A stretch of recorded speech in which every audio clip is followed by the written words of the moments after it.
Channel. तो आप लोग कैसे हो? आई होप आप सब अच्छे होंगे। मैं भी बिल्कुल अच्छी हूँ। तो आज भी फिर से गाइज आप सभी के लिए एक बहुत ही अच्छी, बहुत ही धमाकेदार हमारे खेसारी भैया का ओल्ड सॉन्ग है गाइज। ओल्ड है लेकिन बहुत ही अच्छा है, बिलीव मी, मुझे पता है आप लोगों को बहुत ही अच्छा लगेगा।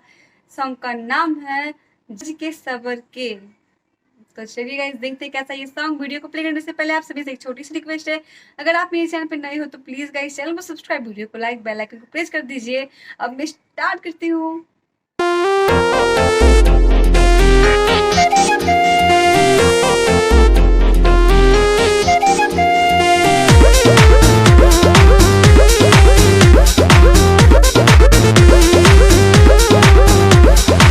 सज के सवर के चपया बेलू रानी दिनवे में मन बड़ा बेलू राती में सपना तू अपना देखा के हमरा के कहे तू बड़ा बेलू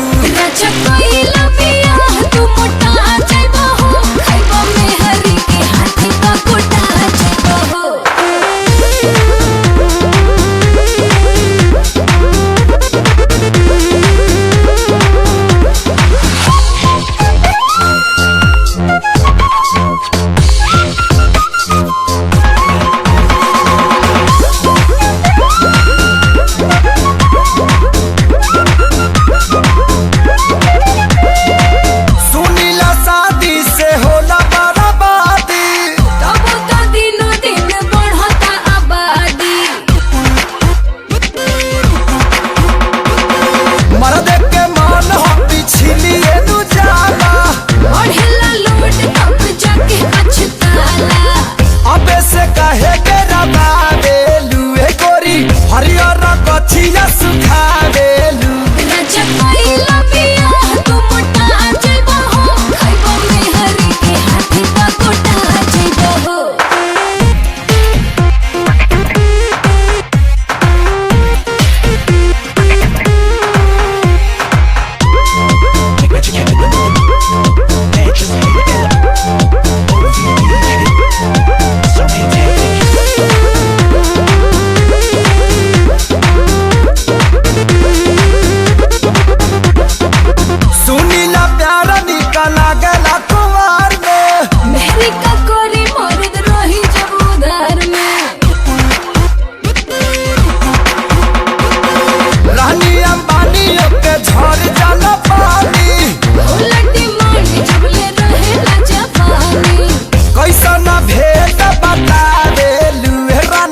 चेहरा पर हरा चला गेलू